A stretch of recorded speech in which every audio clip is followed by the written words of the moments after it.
Okay, well, what fantastic turnout. Thank you very much for coming, everybody. I think whoever monitors the weather did us a great service. So it's not raining so much that you don't want to come out at all, and it's not sunny when you want to be somewhere else. But this is very important, so no matter what the weather, the economy will continue. That's the joke I just thought of. Anyway, I'd just like to welcome everybody. Some of you might not have been to one of these sessions before. So a bit of background is that there's an organisation, most of the members are here, called Tynedale Transformed, and it's based in political education on the left, obviously, so sort of talking about all sorts of things. And we are in partnership with the Hexham debates. And so they do all their debates online now since COVID. And actually it's worked to their advantage because they can then invite people who live at the other side of the world to speak on the Hexham debate. So what we do is we choose 3 areas of discussion that we would like to do face to face. And the principle broadly is that they cover quite often the global and or the international, the overarching issues, and we're about, well, what can we do? What happens in the region? What can happen? But we hope that everybody in this room goes away thinking, well, I could do that no matter how small. Doesn't mean you have to, we don't check up on you. But it's that whole thing about grassroots activism and us affecting our communities as well. So it's bottom up and top down. So I'm absolutely delighted to welcome Maeve Cohen. A little bit of biography. I think I've known you since she was born, which was only 12 years ago. So if anybody saw the Grace Blakely Zoom that Hexham Debates is, this complements it. So I'm going to read this because I didn't know all this about you, even though I've known you since I don't know when. So Maeve is a campaigner and economist working with the New Economics Foundation and Newcastle University. She currently works in the North East on the Reclaiming Our Regional Economies project, which aims to rewire the regional economy to better serve the people of the region. She is a former director of Rethinking Economics, an international student-led campaign to reform economics education, which she co-founded. She has written for organisations such as Oxfam and the Women's Budget Group about the importance of care work for a green and just economy. So, I'll hand you over to Maeve. We've slightly broken with our tradition about having a panel because we thought a solo speaker about this was a better idea because it's such a potentially complex area, as we all know, although we have been told for so many years that it's just like household budgeting. Not true. Over to Maeve. Thank you. Thank you. So, Maeve, if you'd just like to give us a bit of background about what you do, why you do it. Yeah, thank you.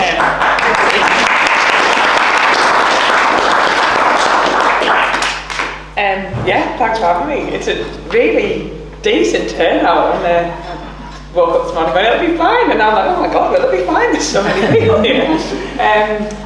So yeah, I guess it would be useful at first to just talk about mainstream economics, sort of what the underlying ideas behind mainstream economics are, and why I think they're a bit rubbish, and why I think we have an economy that's not meeting the needs of people or planet, and then we can talk about some of the ways that we might be able to change the economic system.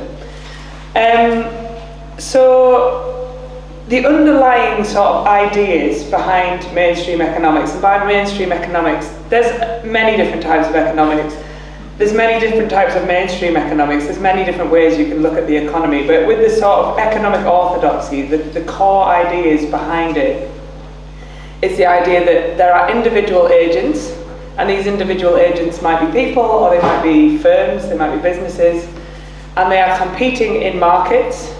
And when they are competing to either maximise profit, if they're a company, or utility, which is this very vague idea, if they're people, the utility being happiness, use, whatever it might be. So you've got these individual agents, they are competing with each other within a market to maximise one of these outcomes, profit or utility.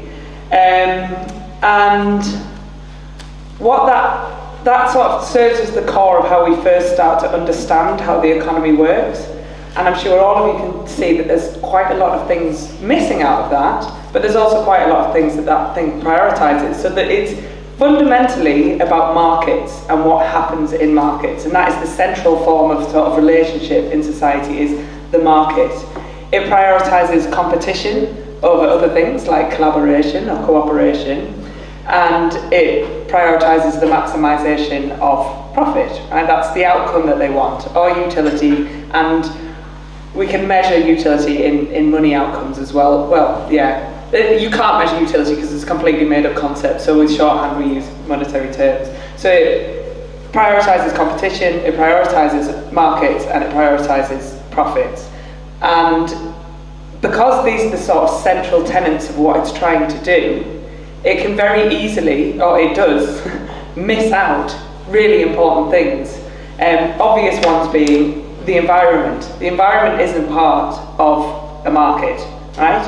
Domestic labour, things that happen in the household, sort of familial relationships, don't happen in the market. Things that aren't easily accountable with money aren't able to be accounted for very well. And there are some things in life that can't be measured in money terms, and some things in life that if you start trying to measure it in money terms completely changes what that thing is. If you start paying a friend, then the friendship doesn't really exist anymore. That's not what friendship means, right?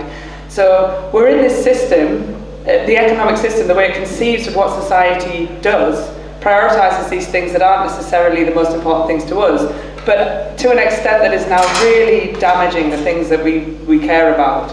And this is where this is where the crisis in the environment comes from, and this is where the crisis in care comes from. And there are many different ways that we could look at the economy. There are many different schools of economic thought. One thing I haven't said is that when they teach you this way of doing economics, it's taught as this value-free science. This is how the economy works. When it's not, it's a social science, and it's one point of view. There are many different schools of economic thought. Feminist economics, for example, looks at that core domestic labour as a core thing in the economy, and it's accounted for in all the way that they do economics. Ecological economics sees the economy as a system, but that economy exists inside the system of the environment, and anything that you do in the economy is going to affect the environment and vice versa, and they make those considerations in the way that they do. Marxist economics, for example, looks at class relations and doesn't look at society as individuals competing in markets. It looks at the interaction between different classes in society. So there are many different ways that we could look at economics and get many different outcomes. And I personally feel like mainstream economics is good for some stuff, but feminist economics is good for other stuff. Marxist economics is good for other stuff. Ecological economics is good for other stuff. And rather than say we can fit everything, we can use this hammer. This phrase is if. Hammer to crack a nut. No, it's something like if you have a hammer, you see everything as a nail, right? So we don't need just a hammer. We need a Swiss Army knife. There's different economic problems that require different tools to resolve them. That'll do for now. Yes, lovely introduction. Yes. So there you can take away that saying. That's a great thing. You don't need a hammer, you need a Swiss Army knife. It's Ha-Joon Chang. It's an economist. I didn't make that up. I nicked it. Well, that's very good. So we're going to have a chat really. And so one of the things that I'm interested in your views on is actually what I consider to be the tyranny of GDP, which I think follows on from what you're saying in terms of what it measures and what it doesn't measure, and what it's supposed to be an indicator of, and how all, as far as I can see, most Western nations fall into this trap of this sort of mono system about looking about how the economy is doing. Thank you. So GDP has become the sort of be all and end all measurement of economic success. And years ago, I can't remember who was running these workshops, but someone came to the North East and was running workshops about economics in public education and economics, and this person was talking about GDP in the northeast, and a woman stood up at the back and went, "That's your GDP, not mine." And it was like a really visible example of like GDP doesn't really mean anything to a lot of people, and when GDP, we're in a situation at the minute where GDP is going up, but living standards are stagnating, and they don't speak to each other. It was conceived of, I think, in the 50s, and it was used in sort of how to measure how industrialisation was happening and succeeding, and was useful in that instance. But we've gone so far past that. I think it's fair to say that GDP it can be an important measure of economic activity, but it is not the only measure of economic activity. And I think a really sort of stark example of the failings of GDP is it's all about how many, the assets an economy has minus the liabilities an economy has. And just an asset is defined as a thing, a discrete thing that can be bought and sold in a market. So it's something that someone can own and they can buy it and sell it in a market. And that sounds really straightforward, and again sounds sort of value free, but it's economics. It's all about power and ownership and control, as all of these things are. So a really good example of how that plays out, in the 1800s in the American South, there was a legislative change and GDP went down massively. Can you think of what that legislative change might have been? The abolishment of slavery. So these human beings that prior to that piece of legislation were a discrete commodity that could be bought and sold, no longer were defined as such. And that impacted, they didn't have GDP in those days, they didn't call it that, but that the economic value of those states went down because the power relations changed, right? A less sort of extreme example, but a very relevant example, is something like a collectively owned healthcare service, like the NHS, like a public healthcare service compared to a private healthcare service. If something is publicly owned, it's not a discrete asset that you can buy and sell on the market, it's communally owned by all of us. The value that the NHS brings to the economy in the form of people that are physically well enough to do work, babies that are born healthy and well, these are things that have huge economic value, but they aren't assets that you can buy and sell on the market. So things like that don't get included in GDP figures, whereas you've got the private American healthcare system, which I'm sure you're all well versed in the failings of a private healthcare system, but that does contribute to GDP. Similarly, one more example, if you pollute a river and then you pay people to clean up the river, the cleaning up of the river counts towards GDP, the pollution didn't count negatively towards GDP. So it can measure some things and it's not completely useless, but it's so inadequate of a single measure of the success of an economy that we should change it. We should, and I think that absolutely highlights what you're saying about all the things that are not measured in terms of our economic well-being. So it's entirely transactional. We're in a position now where our economy is entirely transactional. Just coming down to the sort of bit of explanation and myth busting really. So we've done GDP, yes. I'm interested in the self-styled fiscal rules, because obviously Rachel Reeves is, I don't know, looking under the sofa for ways of finding money and targeting people that we may think she shouldn't be. But it's all in line with the fiscal rules. And when she adopted them, my absolute first impression was, well, these were designed by the Tories, so actually the Tories are running the economy even though it's a Labour government. So would you like to comment on any of that? Yes, so the fiscal rules, I mean, lots of countries have fiscal rules, and the idea of the fiscal rules is to make you credible and make sure that the nation retains credibility in global markets, and people aren't going to just pull money out of the country.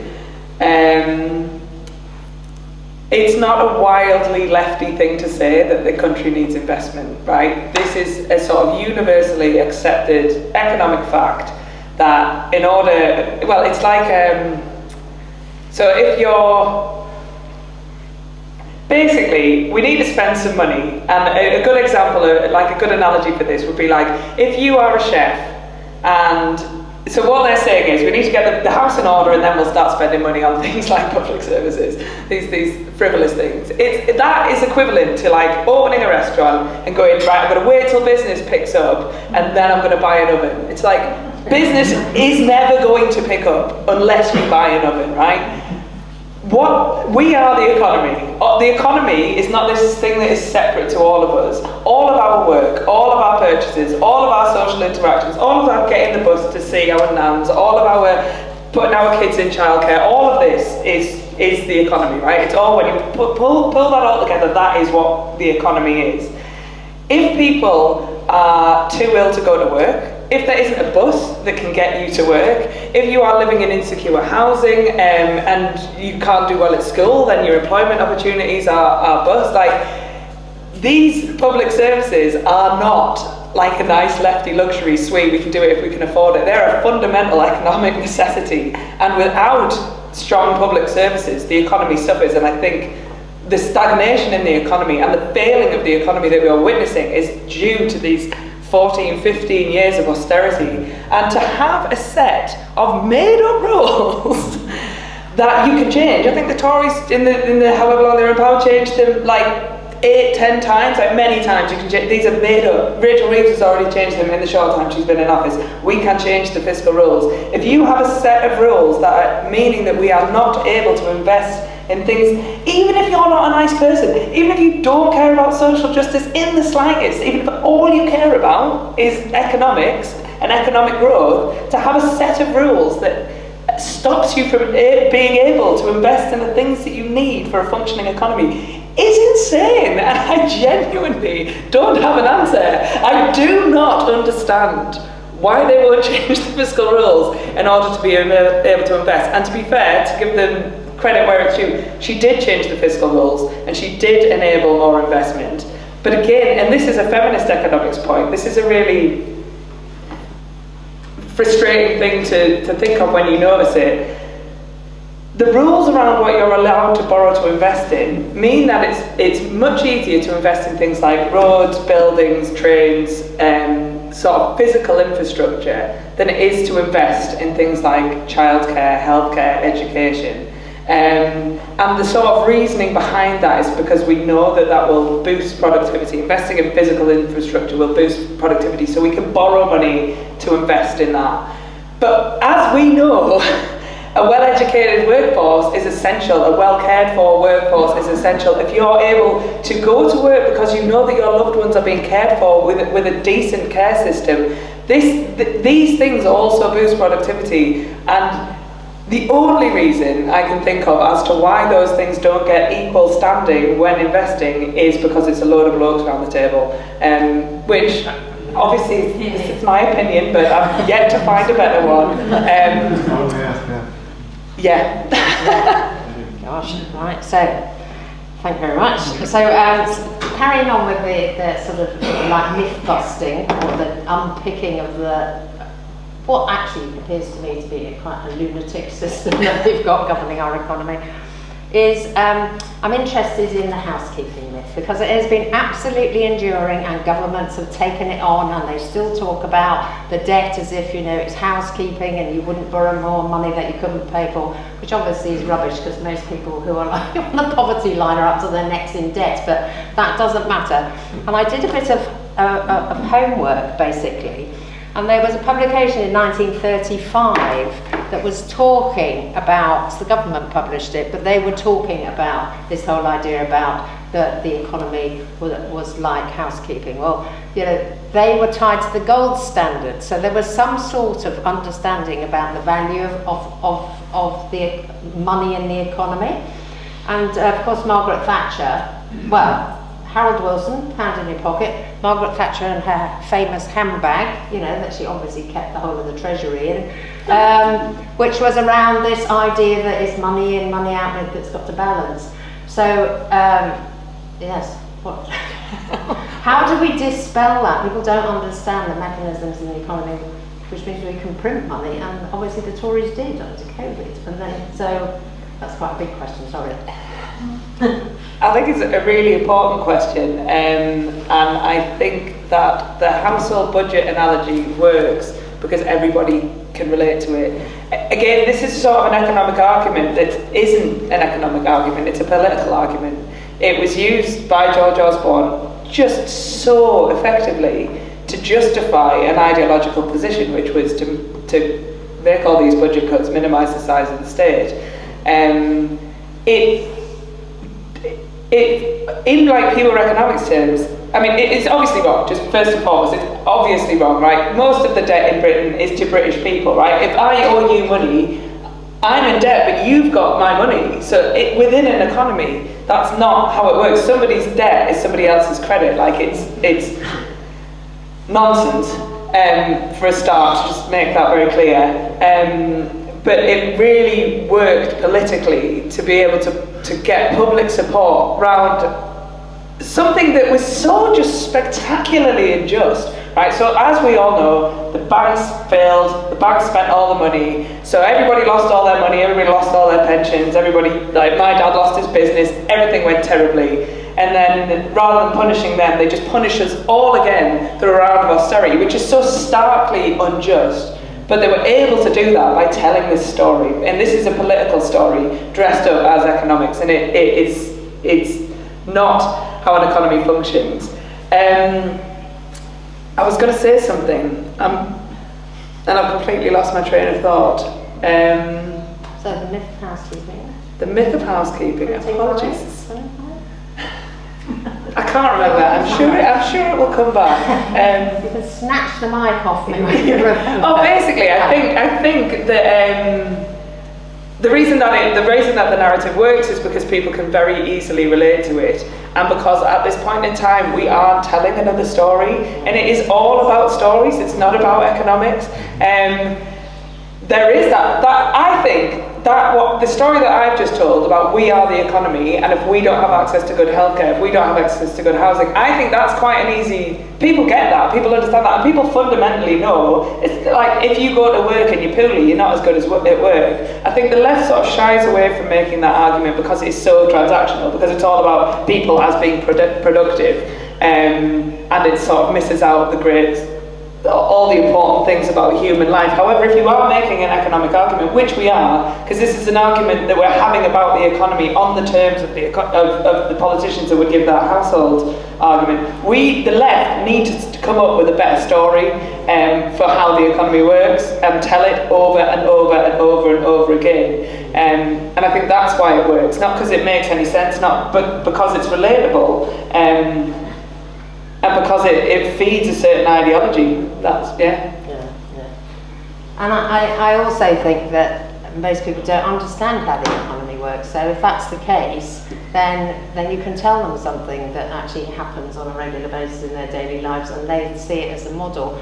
But anybody listening to the news will know that somebody else can't crash your economy. So it doesn't work. So that rather neatly brings me on to the questions about, can you talk a bit about what you did at university, where actually I think this is correct, you studied economics and thought this is completely outmoded, and sort of started talking about new curriculum, which sounds like, it might not be very interesting, but if you think about where education happens for most people, if the economic model, like if the medical model, is outmoded, then we all suffer as a result of it, and it becomes obsolete, but in this case dangerous, I would say. So thank you. Yes.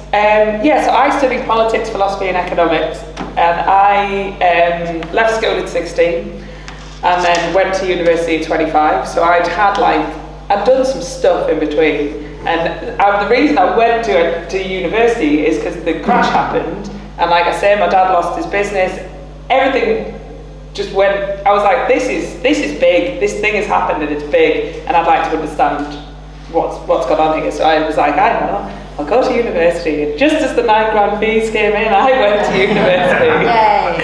And I had this conception in my head of what university was, and it's all these really interesting people sitting together and sharing all these amazing ideas, and I went there and it was not that. But the politics and the philosophy that I was learning, you were taught loads of different schools of thought. You were taught, like, this is what Bentham thinks, and this is what Rawls thinks, and this is what these people, these are these big minds in this area, and this is what they've brought to the table, and this is what we can learn from it. But economics, it wasn't. It was that thing that I'm telling you. It was basically like it's a mathematical model, and it was sold as this is how society works. And in contrast to the stuff we were learning about how society works in politics and philosophy, I was blown away. At no point, bearing in mind this was 2012, so the crash had happened. Most people there had gone to uni to learn about economics in the context of everything has changed. At no point did anyone tell me what a bank was, or what its function in society was, or anything of any use. And so me and some mates were just like, this is absolutely mad. Like, of course we have an economy that's failing if this is what we are training our economists to think. Of course it doesn't work properly. So we started learning about different ways to do economics, which the ones that I've sort of mentioned at the start, and thought, wouldn't it be transformational if, rather than telling future economists this is what you need to know, we told them, actually, these are all the sorts of things that you need when trying to look at something as massive and complex as the economy. So we started a campaign to try and reform economics education within universities, because we were in universities. I think we should do it at school, but I'm only one woman.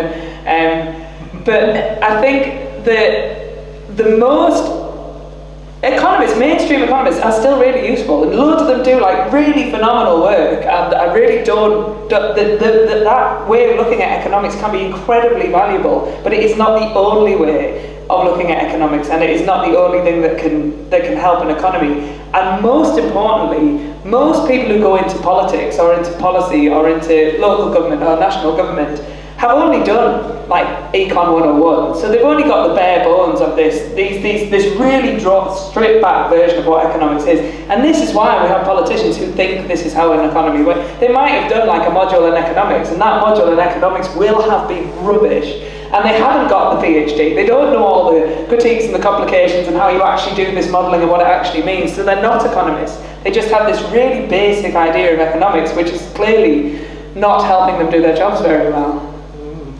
Sorry, can I interrupt? You weren't part of the Manchester University. I was, yeah. You're so famous. Oh, I'm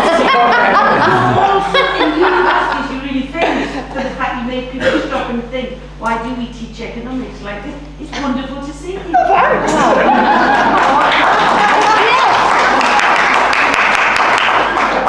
Gosh, I know somebody famous. Excellent. Excellent. Well, thank you for that interjection. Yes. So if anybody's dozed off, wake up, because Maeve is famous. And I've just forgotten what I was going to say. Oh yes, so I'd like to talk to you about the Treasury. God bless them. So if you've got all these politicians who actually, I mean, we're governed by short-termism anyway, but you know, they're always halfway through their term, they're looking to see whether they're going to be re-elected.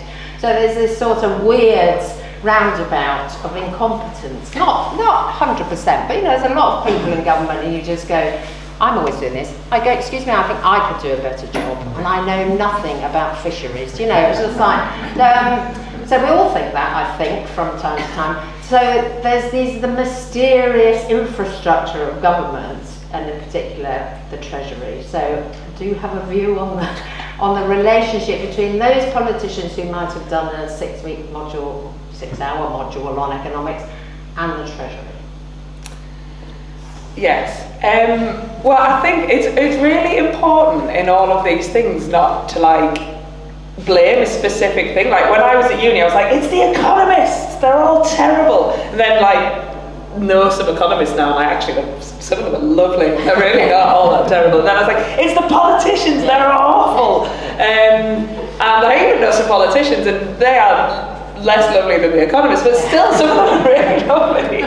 And I think it's really important with politicians as well to remember that MPs are people too, and they don't know anything about economics. Like, they're not economists, they don't have the understanding that they need to be able to do the sorts of changes that we're asking of them, right? And then working with MPs, I'm like, it's the Treasury, they're awful, which I only know one person in the Treasury and they're all right. But there is a culture in the Treasury that enables this, well, which basically they call it the Treasury mindset, where they block all of, the Department of Health is like, oh, can we have some money to give to people that need it and spend it on health, and the Treasury blocks it because it's got all these ways of doing forecasting and measuring that sort of fit with this conception of economics that we're critiquing today. And I think it's incredibly hard to change a culture of an institution, and it's incredibly hard to change a culture of an institution so powerful and so old as the Treasury. And I think in order to change, politicians on their own are not going to be able to create the change we need without a cultural shift within the Treasury. And I think that cultural shifts within institutions can only happen with very strong and very determined leadership. And I think it's fair to say that I don't think that is happening at the minute. I think that the Treasury is a massive blocker, and the culture within the Treasury is a massive blocker, and that is not my area of expertise, but cultural change within an institution is a very hard job, and you have to have somebody with a very clear vision and a very clear understanding of these things to be able to change that culture, and we are lacking that somewhat right now. Thank you. Okay, so that very neatly brings me on to what the alternatives are. I don't have to do all of them. I mean, you can do it from the basis of the New Economics Foundation, who were formed in 1986, I think. I've done my homework, but my notes have disappeared. I don't know where I put them. But you know, they obviously have a different understanding of what the function of the economy is and how it could work. So this is not a test. But you know, we're aware of the failings of the economic model that we've got. And so what might be the alternatives? So I'm going to sort of, in my time of thinking about all of these things, there's some principles that I think should guide how an economy works. And this comes out of the work that I did with an incredible woman called Anna Coote on something she was calling universal basic services, which is a problematic term, I think, but the concept behind it, I think, is rock solid. So this is what I personally, and this is, I mean, the New Economics Foundation are behind this, and lots of people are behind it, but this is my personal viewpoint. I think the fundamental role of government should be ensuring that people's needs are met, and one of the most fundamental needs, the most fundamental need is that we have a functioning planet. But there are objective things that everybody needs. This is not matters of opinion. It doesn't matter where you are. It doesn't matter when you are. It doesn't matter. We all need secure shelter. We all need food. We all need a good education system. We all need a good communication system because we all need to be able to communicate with each other. We need a good transport system. These are fundamental things that without which you will not be able to exist within society. You certainly won't be able to flourish within society. And I think that the first job of government should be ensuring that those needs are met. And I think that the way that you meet those needs, by and large, is through collectively provided services. So that might be the state delivering services. So, for example, a national rail system, it would make sense for a state to deliver a national rail system. It may not make sense for the state to deliver domestic care. The needs of that community and the demographics of that community are best known by the people within that community. So what you need is a not-for-profit model delivering domestic care in that area. So I think there are fundamental things that we need to exist, and the first role of the government should be to ensure that those exist, either by delivering them directly or facilitating an environment in which they can be delivered through other means. And that should be beyond any other goal, and it certainly should be beyond the goal of increasing GDP or making more profit. I think delivering things through collective means, delivering things either publicly or through collective means, is not only better for meeting people's primary needs, it's also economically better. And I'll just give you a very quick example of this, which is what I forgot, which I was going to say when I forgot this was what I was going to say. If you're looking at this stuff in economics terms, a really good example of how delivering things through public services is better than delivering things through just throwing money at it is social housing. So we sold off we used to have this asset. This was an asset that we all owned, that if people needed accessible housing, they were able to access accessible housing, and we had this massive housing stock. Then we sold it all off, and now when people need housing, we give them money for housing benefits. Not only is that vastly more expensive, we spend a huge amount, many times more money on housing people who need to be housed than we used to when we had social housing. But also all of that money, which is taxpayers' money, goes directly to private landlords. So that money channels from the poorest up into the richest. If we, rather than delivering that through cash benefits, if we delivered that through a collectively provided housing service, it is better economically, it's better for meeting the people's needs. I also think it's better. Many of these services are better environmentally. The obvious example being public transport. If rather than everybody having a private vehicle, we had an actual sufficient public transport system, that in and of itself is a lot greener. It's also, these things are in every town, every village, every city. They're often more low carbon jobs. So care jobs, relational jobs are often much more low carbon in their essence. But also you're able to influence behaviours. So if the NHS is pushing an initiative in a community, because everybody's users of the NHS and because they employ a lot of people, that initiative can take hold. So they're greener, they are more economically efficient, and they meet people's needs better. So my personal view of how we should reconfigure the economy and what the role of government is to meet human needs first and foremost, before profit. Yeah. Yeah, that's very good. And you said something earlier on about economics being a value-free science, which is quite, so you're talking about a set of values that you can't, are monetized all the time, but don't have a value in themselves. So it's like the cost of everything and the value of nothing. Yeah, really interesting. So just before we open up to the floor, unless you want to answer this at the end, so I'll just put this question out. Well, because the intention of these sessions is you know, just have a nice cup of tea. No, it's to have to try and excavate and examine what we think, but also people are feeling hugely angry, but also unable to know how to influence change because it is overwhelming at the moment, and it always has been, I suspect. And with the atomisation of people. So have you got any views on how, say, we in Hexham, which is soon going to be the Socialist Republic, but how in Hexham, what can people do to influence that? I mean, ideally in the Treasury, everybody like you would apply for jobs in the Treasury. It's highly unlikely that they'd want to, but that would be transformed to change. But what can we do as individuals to influence that sort of change? A huge question, sorry. And you might say, well, I'll answer this at the end. I don't know. It's up to you. I'll answer it now because I have an answer now. Good. I'm just going to take you on the journey that I've been on. So the theory of change, right? So doing rethinking economics, the idea, like at Manchester, we were like, change the way economists think, you change the economy. That was the idea. And also you produce like a load of graduates who are thinking critically about economics, and then they go into the Treasury, and they go into the Bank of England, go into big business, and it changes things. I think that didn't work. And then I've been working in this sort of policy space and this campaigning space for such a long time, and the theory of change was very much, we get all the policies together, right? We do the community wealth building, we do the proof of concept, we get all the ideas, we do the research, we prove it, like unequivocally that this is the way to do it. Then we get a progressive government in, and then we do it. And I think it is fair to say that that has not worked.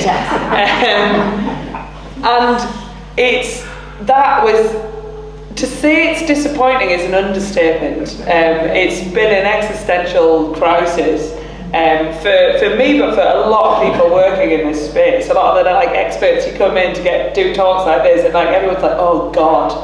And I'm just more and more convinced that Parliament is not the way that you do this, and that was, I don't know why we thought that. Obviously it's vested interests and they influence government. I don't know why we were, anyway, very disappointing. But I think now, what I'm thinking about now is how do we create this change? And it is, of course, it is collective action, and it's political education, and it has to start on local, and it has to start in relationships, and it's the old like community organising idea of there is two powers in the world. There's the power of organised money and there's the power of organised people, and the power of organised money has crushed the power of organised people, and the only thing that we have in defence of organised money is organising people. And I am fully convinced now I mean, I've been wrong like all of the other times, so this can be wrong too. I really think that what the left needs to be doing is old school community organising, political education, and building these alternative narratives that can hold sway. The one thing I will say, we've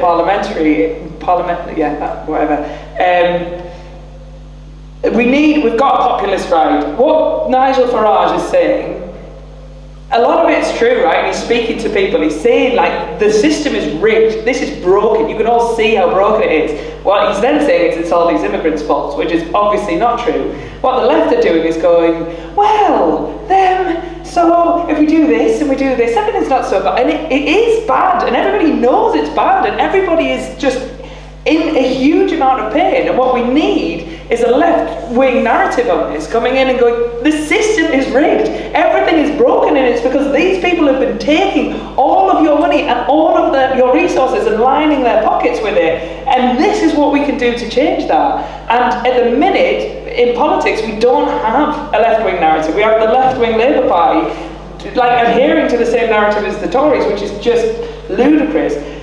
My one hope in parliamentary terms is the Greens, right? They're in a leadership contest at the minute. There's Zach Polanski, I think he's called. He's a bit of a loose cannon. Maybe he'll come in and start pushing these narratives and giving an alternative to people like me who will not vote Labour in the next election if it continues like this. But where would I put my vote? And if you can get a populist argument to the left, I think that could work. But that sort of, either way, it's the community organising, it's the political education that really needs to happen in order to win. Great, thank you very much. So, yes, now we've only got one mic because the other one broke, and so Liam is going to be running around the room. So, at back. I think I can actually speak later. But, can I take it back to where you started? You said, well, the economic system. I think you have to use it, yeah, because other people can't. Okay, it doesn't work. And the first thing you linked on was its markets. What underlies markets? What underlies markets are property rights. What we own and what the corporate sector, what people think they own and what the people don't own.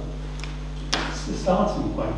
Because unless you change that, all of the things that you talked about, which, like the social housing thing, it's great, yes, but you're countering ownership of assets that are in the private corporate sector, and you're going to run up against it. We have to rethink essentially the commons, what we own, what people own. That's the starting point. It's no use saying that economics doesn't work, all these economists have got it wrong. Now, I'm an economist, I wasn't an economist, I'm retired now. But that's not the starting point, and it's not the way you're going to get the effective change, to get effective change. You have to challenge ownership, who owns what, and get people to realise that actually they do own, the rights, the common social capital in some sense. And that's done.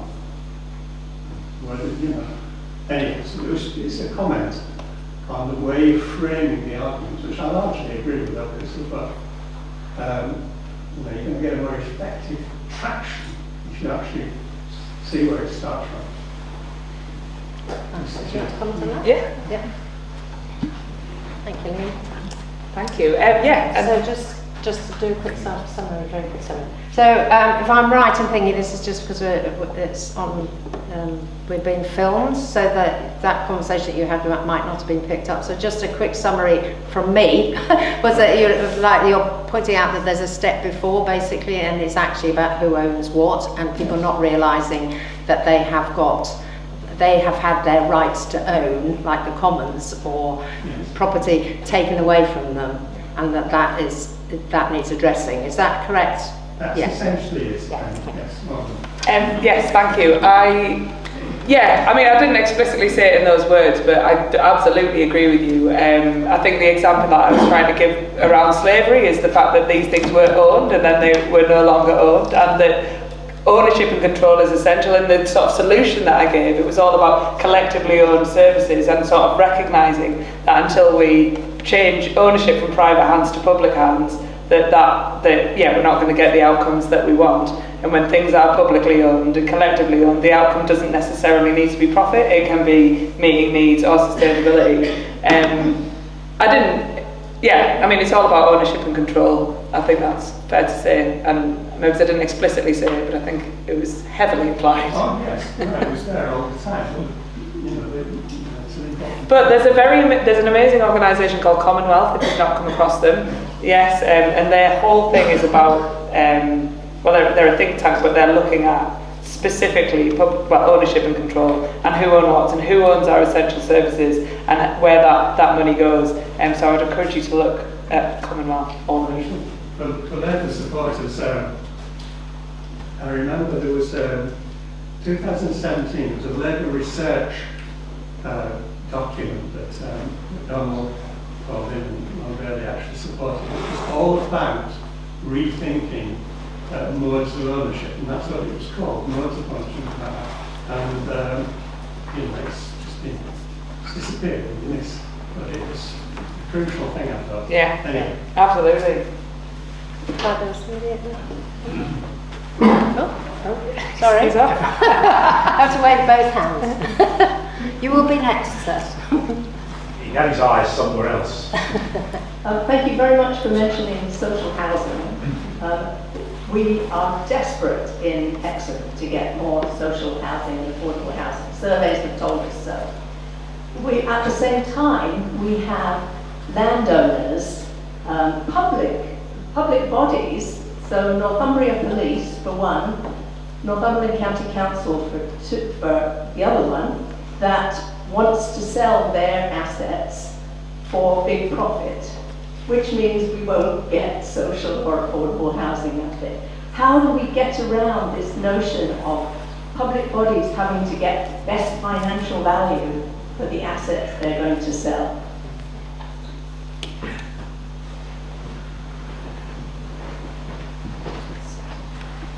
Right, so that was a question about the dichotomy really between public bodies who are meant to be in the service of the people having to maximise their profits around housing, which actually means that the functions of housing are not being met, particularly in Hexham, where we need a lot of social housing. So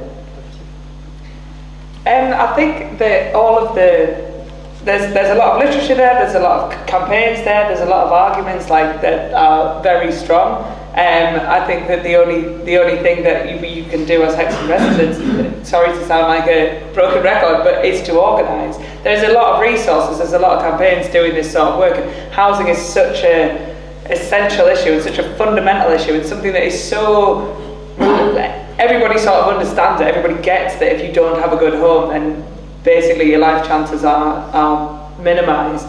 And I think that the only thing that can sort of stand up to councils and this sort of thinking is if the people of that area organise and campaign. I don't think I've got anything revolutionary to say around that, but the culture within government needs to change, of course, and that's, I mean, if I knew how to do that, I wouldn't be here. I've been trying to do that for a really long time. But I think on a local level, the power of people in place, like acting, can work and does work, and that's all I can really recommend. So there's a gentleman in the second row. Thank you for the talk. The lady before took the the part of the question away, but the Stocksfield railway station car park, if people haven't heard about it, was upgraded considerably by the parish council, and now the government's own rail company is now trying to charge people to use it, which is just a typical example of faulty thinking and faulty economics, because all the social economy of people using that car park for the village institute is lost, and then they have to pay for it. But I'm specifically interested in catchment stewardship, where I've come to the realisation that only by having active communities are we going to be able to solve the climate problem.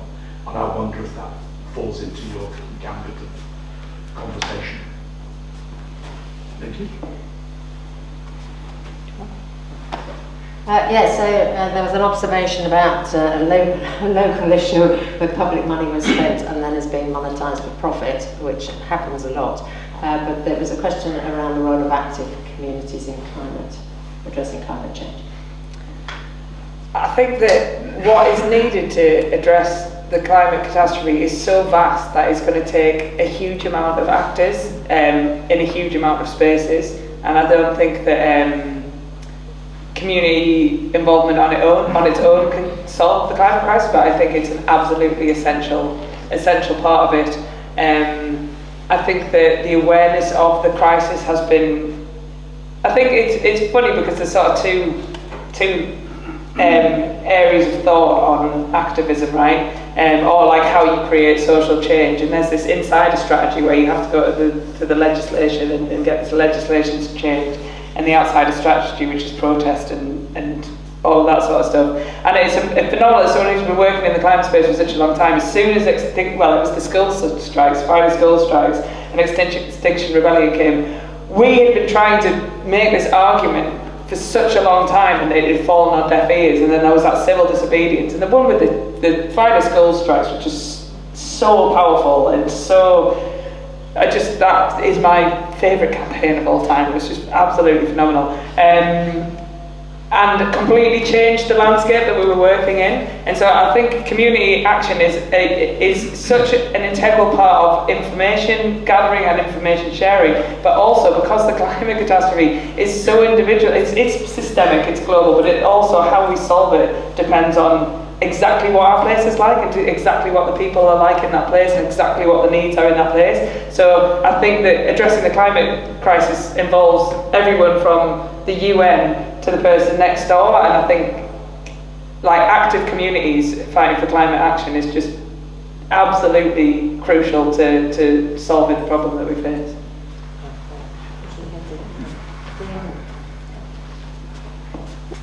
I've got a question about growth. So growth is a thing that as a child of Margaret Thatcher, I was brought up to think that growth is always good. And I come from an environmental background where untrammeled growth actually causes problems. But then at the same time, the only way to solve the climate crisis is by investing in new infrastructure. So that's growth, isn't it? Green growth. So I'm really kind of confused about growth as a concept. Like I say, economists generally think growth is good, so I just wanted your view to try and help me negotiate and understand where I am on that.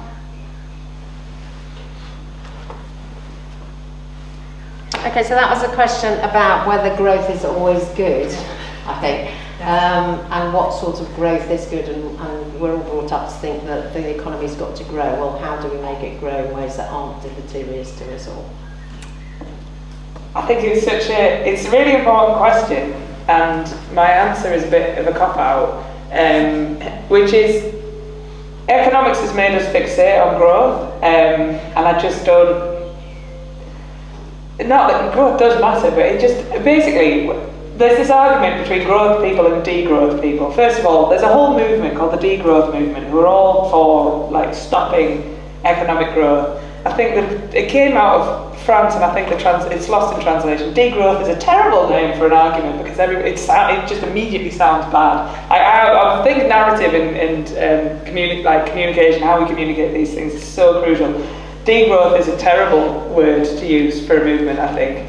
And exactly what you say, growth in and of itself doesn't mean anything, right? It's what type of growth have you got? If you've got a growth in GDP that's fueled 100% by cocaine use, that's not good.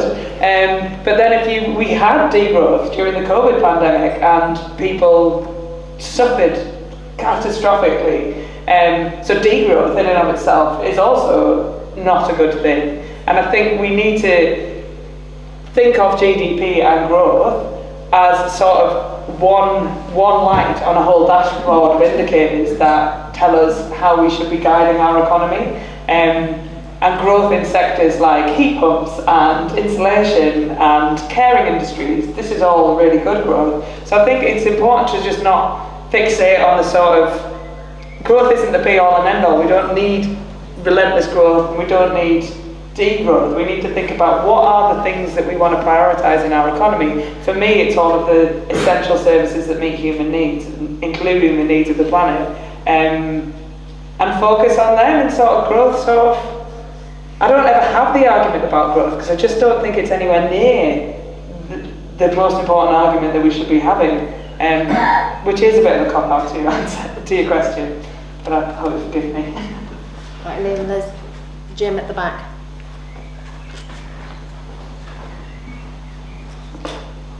Thanks very much for your input. Ask your opinion on what's called unconditional basic income.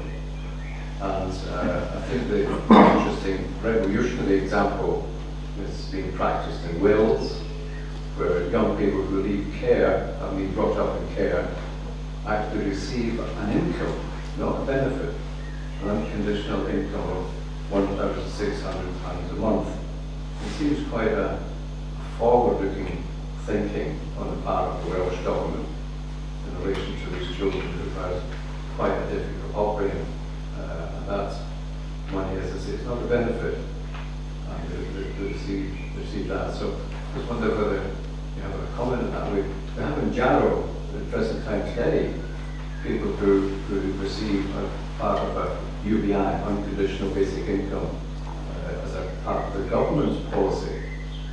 So what do we need to think, looking ahead 50 years, as to what work is likely to be around? And how do we actually share the income? And does UBI take us along the way of progressive thinking?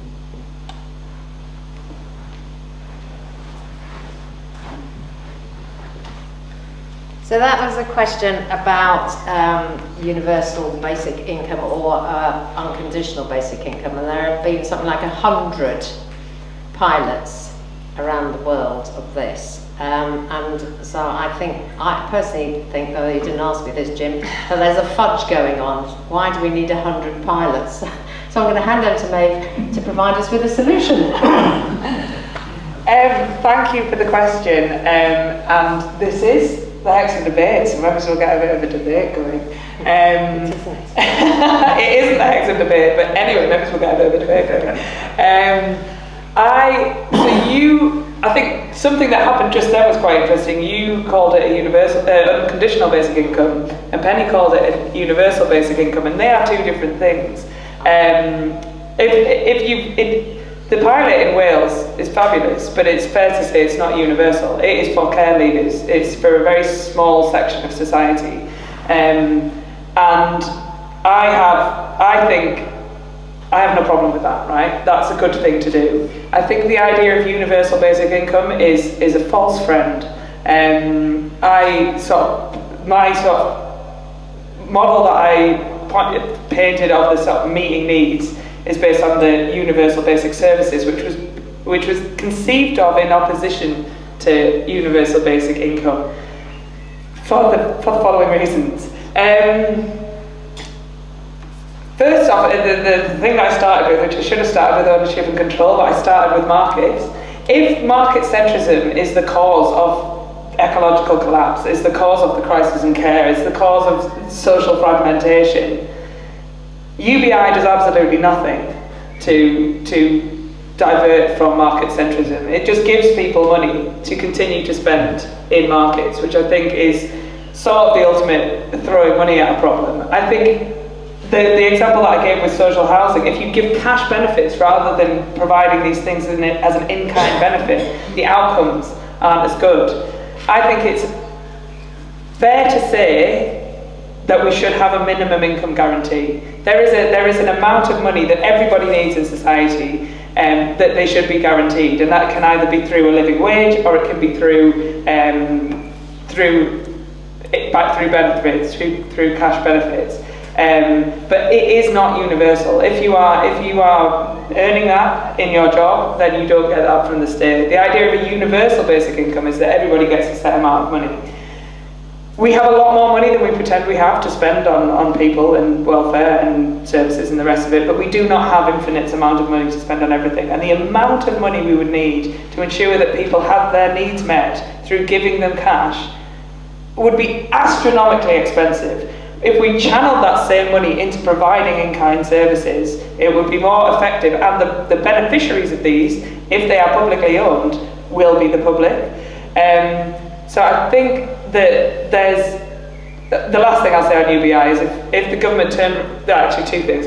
If the government turned around and said, we're going to give everybody an extra £3,000 a month, then all the prices are going to go up, obviously. But also, if the government comes in and says, we're going to give everybody £3,000 a month and it's working really, really well, and then some sort of external problem happens with the economy, and the next government comes in and they go, and everybody's depending on this £3,000 a month, and then the next government comes in and goes, actually we're going to make some cuts, and cuts it down to £1,500 a month, then everybody's in trouble. It's one lever that you can pull. You can either give people lots of money or give people less money. They have been trying their very hardest for the last 15 years to dismantle the NHS, the social welfare system, the care system, and they have not quite yet managed it because it is so complicated. You can't just pull a lever and go, right, you're all screwed. I mean, they've done a pretty good job of it, but they have not been able to dismantle the welfare state in its entirety in a way that you could if everybody was dependent on cash incomes. So whilst I think it is incredibly important to ensure people like care leavers have enough money and a start in life that they can, a solid foundation to build their lives on. And whilst I think it's incredibly important that we have a minimum income guarantee that means that people can afford things that aren't appropriate to give through services like food and clothes and things like that,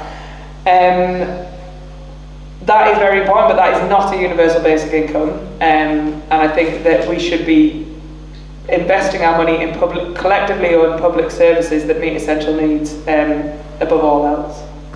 Right, thank you very much.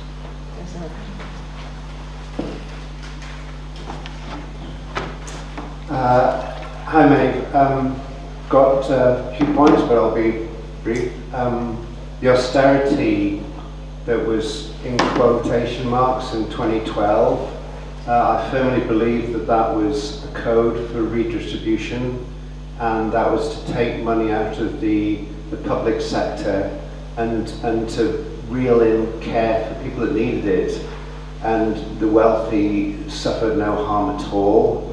Also, my comment on growth is that also favours people at the top far more. And when you walk past a homeless person, you don't say, cheer up mate, there's been 0.25% growth. But my other observation is I completely agree with your comment about half an hour ago that the politicians' main duty is to provide a safe and environment for people to live in. Our son, it's a way of, I'm getting to the environment, but our son works in Zurich and he's a risk assessor, and he says that the whole industry, their biggest forthcoming sea change is going to be climate change, and this is unaccountable for them. So while there's so much disinformation on the subject from the likes of Tyson, Frost, and etc., but the insurance companies have to deal with reality and pragmatism, and I hope that this is going to be instrumental in a forthcoming sea change. And also I'm aware that Greenpeace are being very instrumental in trying to make the polluters responsible for the damage they did, and that might tip things a bit. I'm not sure whether the same thing happened with the tobacco industry, I don't know whether the tobacco industry actually had to finance people's lung disease. Just interested in your views on how you see that disinformation being dissembled, because it's rife at the moment, from people that just don't want to accept the science of the subject.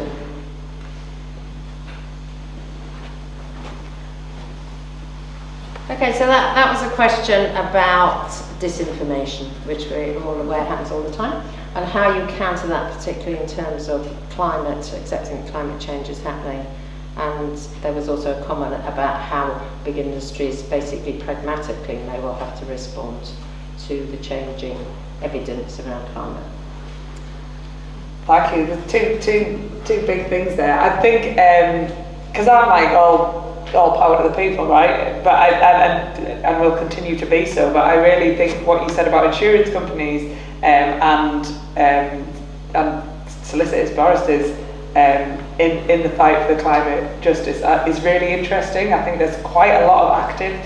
Of all of the financial institutions, the insurers, unsurprisingly, were the first ones to be like, hang on, this stuff is real and this stuff is really going to affect our bottom line. And there's quite a lot of active insurers who are fighting the fight on climate change because it's on profitable terms, because it's going to destroy their industry, because you can't insure against these things, which is really interesting. And then like solicitors and legal insiders bringing people to court, bringing big organisations to court, and trying to change legislation within countries is a really interesting fight back against climate change as well. I just wanted to say that. I think on the narrative stuff, there's a whole thing about social media and fragmentation and all of that stuff that I think we're all aware of, that I'm not going to speak to. But I think, again, it's about the stories that we're telling, right? People are like, life is bad. Life is bad for so many people. And you've got your Richard Tyson, you've got your Nigel Farage coming in and telling a story that makes sense to people. You've got your Donald Trump coming in and telling a story that genuinely makes sense to people. And we have fundamentally failed to do that. And I think there's quite a lot of people on the fence who are just sort of like, well, I don't really know where to put my vote, but my mate there's voting for reform, so I'll do that. Like, it's not like everybody that's voting for reform is like a die-hard climate denier. But where is the alternative narrative? Like, we're talking about climate catastrophe as if it's this thing that's going to happen in 10 years' time. It's all very techie that we all don't understand. And it is 100% happening now. It's the first time it's rained in like 6 weeks. It's bonkers, and people are aware of this. And there's lots of amazing organisations doing really amazing things. I really want to give a shout out about my friend Sophie Jenkinson, who runs this organisation called Round Our Way, and what it does is basically target, it speaks to communities, working class communities, who are experiencing like overheating in care homes, or repeated potholes coming because of the heat, or the fact that it hasn't rained forever, or that the Moor caught fire because it was so hot, and telling these stories and putting midnight stories out into the media from these perspectives, and basically meeting people where they're at, where they know these things are happening in their lives, and telling this story of this is why this is happening, rather than it's all lies and it's all immigrants' fault. And I really think the left needs to get its act together on the stories that it's telling, because I think most people will understand this stuff. We're just not reaching them, and we're just not talking to them, and we're using language that's indecipherable, and we're using stories that's sort of abstract, rather than, it's not all comms. There's a huge amount of, there's no point having good comms if you've got nothing to communicate, but we've got a solid analysis, we've got like the policies there, we've got the ideas, we know what's going on, and we are fundamentally failing to communicate that in a way that people can hear it. Oh gosh. How long have we all got? Have you brought your sandwiches with you?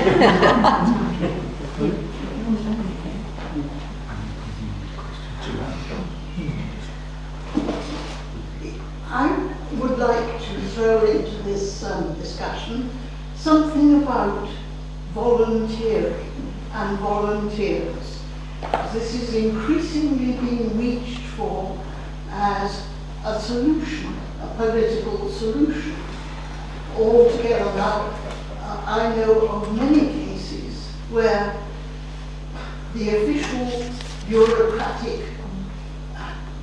government body, either local or national, will refer people to their local volunteer service or volunteers who will deal with the problem that they are facing. And this seems to me both very deceitful, but also what it is doing is sapping the energy of the people of goodwill who would be capable of seeing that this is no solution to this problem. It's just that I can't let this go on because it offends me to see somebody sleeping rough on the pavement. Yes, I totally agree with these analysis of our economic predicament, but the politicians find solutions. And at the moment, locally, you can see it over and over again. People, desperate people who want to do something, are being channeled into volunteer services of some kind or other. And I wondered if your economic arguments can also be addressed to these people who might form a very much more powerful group of protesters and change makers. And if only, as you say, we could tell the story in a way which it makes sense to these people.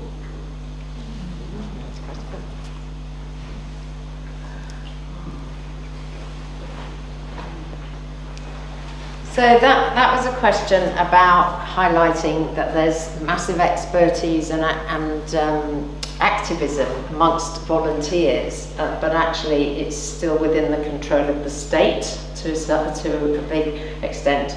And so asking Maeve to comment on how her economic model looks at volunteering. Thank you. It's a really, really good question.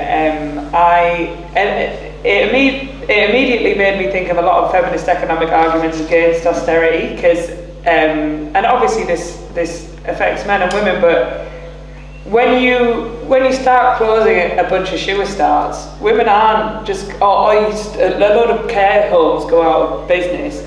Women aren't just going to let their vulnerable relatives suffer. So women just do that work anyway. They just don't get paid for it. And this is basically what the approach to the voluntary sector has been, right? It was David Cameron's big society. We can all just muck in and help, and it's like, no, we're just going to exploit your unpaid labour and pass the buck of these social problems to very well-meaning volunteers, but often nowhere near qualified enough to deal with the level of social problems that we have. And you mentioned about homelessness. People who are homeless often have multiple complicated needs that a volunteer who's very well-meaning may not be equipped to deal with. And the idea that we can sort of shunt off these problems to well-meaning, kind people is damaging to the people suffering from the problems. It's damaging to the volunteers. It's obviously damaging to the economy, but it is very damaging to society as a whole.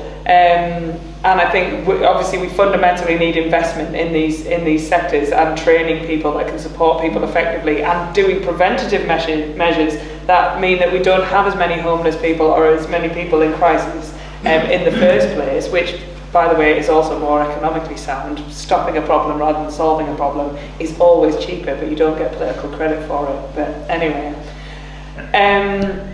I think with regard to the question of there is no political education, right? We don't have, the unions are very weak, and the WAA is gone. The universities no longer have to do the sort of outreach in the way that they did. Political education of the population does not happen in the way that it really needs to happen, and most people don't have a concept of these they don't have an idea of these concepts that we've been talking about today, because it's boring, or because it's elitist, or because rather than going to a talk at a church hall on a Saturday morning, they've got Netflix or other stuff that competes for your time. It used to be an event, right? You go out and you watch a political speaker, but you don't need to go out and watch a political speaker anymore, because you've got loads and loads and loads of telly. I think that sort of political education, that is what we need to be doing. That is the only thing that is going to save us, is sort of speaking to people, because these concepts aren't new and some of them are very, very complicated, but I don't think the broad brushstrokes are difficult to understand. And I think that, yeah, we should be talking to volunteers and we should be explaining why this situation is not being solved by meeting the needs, like providing the services that meet immediate needs is essential, because those immediate needs need to be met, but without sort of looking up and looking at the political and economic structures and thinking, how do we change that? They are just sticking plaster solutions, which segues beautifully into an event that we're having in Hexham on the 4th of June from 12 till 3:30. And it's for community groups. So if you are volunteering in a community group, it's for groups that are by the community, doing work for the community. So small grassroots groups, and it is at the community centre from 12 till 3:30. And it's me and my colleague Ollie who are working with Neff on this project that Penny mentioned right at the start, called Reclaiming Our Regional Economies. And we're trying to think about how we can sort of deliver that political education and sort of infrastructure support to do the community organising training, do the political training, and sort of learn from people what they need and how we can, as a North East Combined Authority region, which is completely made up, so we don't have a coherent voice at the minute, how we can build a coherent voice across the region, which again, it may or may not. I think often people look at these things and go, oh, this is a thing that they reckon they can do this thing, and I'm very categorically saying we don't think we can solve this problem, but we do think that the way that you do solve this problem is through people. So we're doing events all across the region, and luckily this wasn't even planned, but the next one is in Hexham and it's on the 4th of June, so do come. Excellent. So let's jump in here.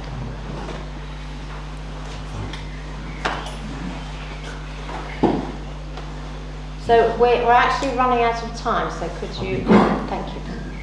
You mentioned stories, very important.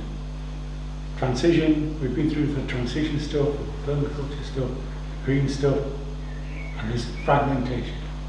There's fragmentation in the stories, seemingly economics. Without coherence, you can't get cohesion, and you can't get identity, and you're looking for identity on the left. Your story seems to be very similar to Kate Raworth on the, and it would be good if there is some sort of cohesion on that, so we get one story about that. And the donut economics is so well illustrated. You're smiling, so I hope you agree that there's some truth in it. I thought about having a stall in Hexham, just giving away donuts, for no other reason than to get this conversation going and to get the story going. Is the New Economics Foundation, yourself and Kate Raworth, going down the same journey, the same track? Thank you. So that was a question about the relationship between the New Economics Foundation and the ideas behind donut economics, but also the main point was around that you can't have change without cohesion and agreement what the message is. Thank you for the question. And I am working for the New Economics Foundation, but I'm speaking as a private citizen. But yes, they support Kate Raworth and they support donut economics.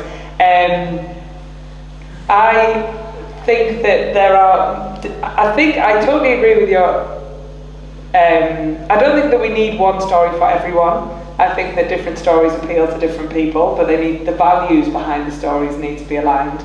And that project I was talking about with Anna Coote that was on Universal Basic Services, we called that the social guarantee.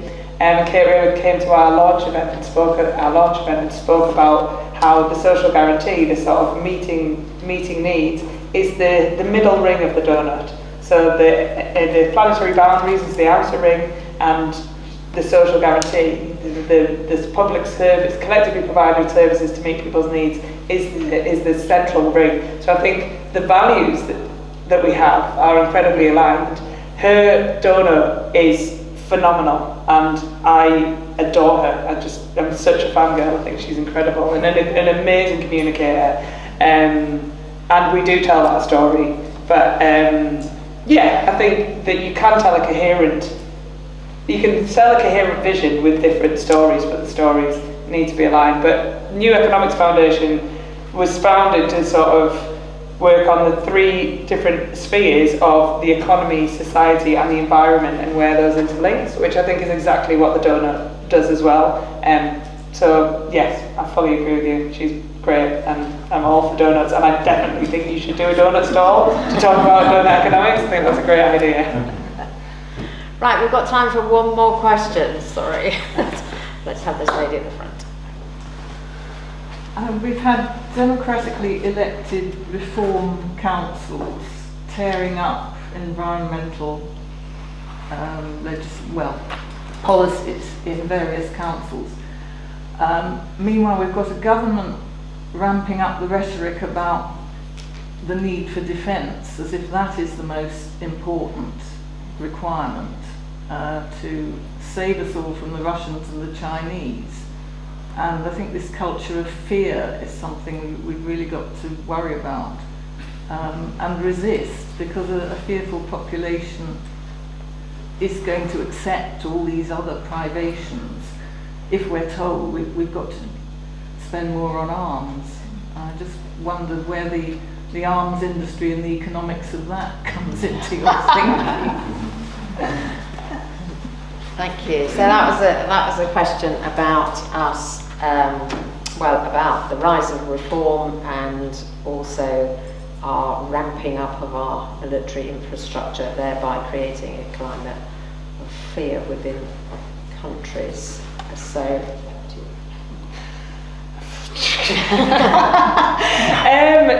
I mean, it's the same argument, right? It's the same thing that I keep going back to, is that we need a better narrative on the left. We need to be organising communities on the left to counter that culture of fear. There is a story that we can be telling. There is a progressive, hopeful story that we can be telling, and it is failing to cut through because we haven't got the sort of infrastructural support. Nigel Farage, terrible human being, phenomenal at what he does. Like, he makes arguments and they land, and he brings people on board, and that is what is needed on the left. And I think we need to really be putting a lot of eggs into that basket, but also doing the work on the ground, because there is no infrastructural reform, right? Like, we've got a tradition on the left of collective action, and we've got a tradition of setting up institutions that support people to create progressive change, and that's what we should do. With regard to defence, I don't. It's not my area of expertise. I think if you're using that as an excuse to change the fiscal rules, then we could use it as a campaigning tool. So why aren't you using changing the fiscal rules to invest in these things that people fundamentally need? Didn't work during COVID. I don't know if it would work. I don't have a good answer for you. I wish someone had asked a question that I had brilliant answers for last, but you know, world's not perfect. Yes, but this is your chance. Is there anything that you would like to say finally? Like a rallying call? Or whatever you like? Well, thank you for having me. Whatever you like. Well, I would like to say thank you for having me, and I am actually blown away by how many people are here. So thank you so much for having me. I think you're all doing, the fact that you are being here today is talking to how important you think political education is. And I think that is community organising, bringing communities together, delivering political education, and not just delivering services that support people in their immediate crisis, but looking up and thinking about how we change the political structure and the systemic problems. But I think you're all already doing that. And do come to our event on the 4th of June. Right, well, thank you. Just before you clapped, I'd just like to say thank you very much to Hexham TV. So this has been filmed today, and will be on the Hexham Debates website and also on Hexham TV. And if you are not following Hexham TV on Facebook and YouTube, then please do. So Peter's a classic example of actually political education, doing it because he wants to do it. He lets us know what's happening, so this is a really useful tool. So I'd just like to make a quick endorsement of this. And that is that I think that our communities, I've always worked in community development. I'm not community development so that it can become part of some ghastly infrastructure, but it's about the resilience of our own communities. And I think we can all do something to make sure that we are resilient and we have a place where we want to live and that people flourish in. And I think that Hexham is actually a really ripe place for this to, it already happens, but this should be developed and continued in a strategic and a humanitarian way. We've talked a lot about values today, and the economy in the main doesn't care about values, but we do because we live here. And there are so many initiatives going on, but you know, if you can't do anything upstairs, then do something downstairs, which is where we live. So I would like to thank Maeve Cohen very much indeed for a fantastic conversation. I would like to thank the Hexham debates and also Tynedale Transformed and the tea and the coffee, but I would like to thank you all so much for coming. And just before you clap, which I know you're desperate to do, can I tell you that dates for your diary, and this is on the Hexham Debates website, is that the next event is here on the 14th of June, same time, about reducing waste. And then there's a Hexham debate, which is the final one, which is about security, so you might want to watch that. And they've got Michael Clark speaking, and that's on the 28th of June. And on the 19th of July, we're having a discussion about migration. So on that note, thank you all so much, and please put your hands together for me.